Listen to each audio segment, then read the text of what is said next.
eu acho que nos últimos anos, sobretudo pós 2013, depois impeachment, eleição do Bolsonaro, essa sequência da última década, eu acho que houve uma mudança de patamar dessa direita religiosa, não só evangélica.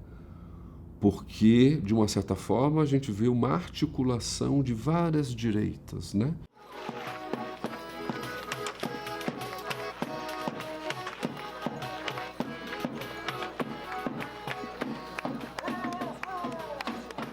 O ativismo político evangélico, ele é majoritário, esmagadoramente conservador e crescentemente de direita, ou seja, eles vêm crescentemente se identificando como de direita. E muitos como bolsonaristas, né? Mais recentemente. Por vezes na cobertura, principalmente política, fala-se em bancada evangélica ou na frente parlamentar evangélica. A frente parlamentar evangélica é o espaço formal, organizado no Congresso Nacional. Ela não é composta apenas por parlamentares evangélicos. Inclusive, menos da metade de membros da frente parlamentar evangélica se identificam como evangélicos.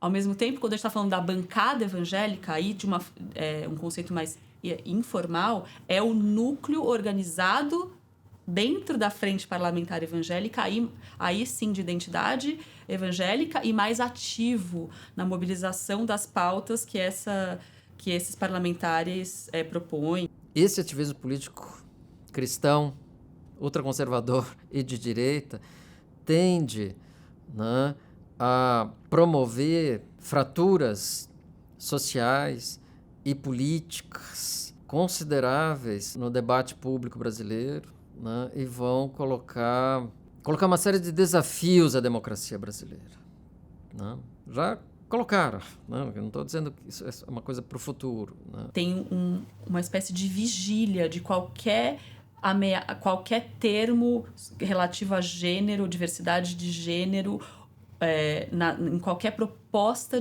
do Legislativo no Congresso Nacional que passe, existe como um monitoramento, uma vigília para que isso não avance. É tão caricato que eu não tenho certeza se foi no âmbito estadual ou no âmbito federal. Propostas de lei que falam de gênero alimentício são barrados previamente por essas bancadas. Não é só a bancada evangélica, né? Se espalhar pelo Estado. E acho que, pensando nessa mudança de patamar que eu disse em relação à direita, eu acho que nos últimos anos, se os evangélicos estavam no Legislativo com um discurso de proteção da sua própria religiosidade, eu acho que nos últimos anos a gente tem visto uma coisa que é no sentido de que a minha religiosidade não tem que ser só protegida, mas os seus valores podem se estender para o resto da sociedade. Então saem para a disputa da moralidade pública. A moralidade não só dos evangélicos, mas a moralidade de todos. A proposição central é cristianizar, evangelizar à sua maneira, né, a sociedade, os poderes públicos, né, o ordenamento jurídico, as mídias, as TVs, as rádios, as universidades, as escolas. E eu, particularmente, não vejo empecilho de que um pastor, de um padre, de um rabino, que seja uma mãe de santo, se candidatar a cargos públicos. Acontece que é a postura deles que tem que ser alterada. Se eu me elejo como pastor, como padre, eu não estou assumindo um cargo público para legislar apenas para o meu gueto, para o meu grupo. Eu aí estou para o bem comum. Então, é essa atitude mais republicana, essa atitude mais institucional, que falta às pessoas que acedem ao parlamento, às câmaras legislativas. O problema, e aí isso é uma coisa grave, é que essa confusão entre religião e política, ela está indo também para o executivo e o judiciário. Indicação de um pastor evangélico ao STF pelo fato dele ser evangélico, isso é um atentado à laicidade do Estado. Esse do Supremo foi escandaloso, não é? Porque a Constituição fixa 2 critérios para alguém ser ministro do Supremo Tribunal Federal. reputação ilibada, notório saber jurídico. Alguém vai e agrega um outro requisito.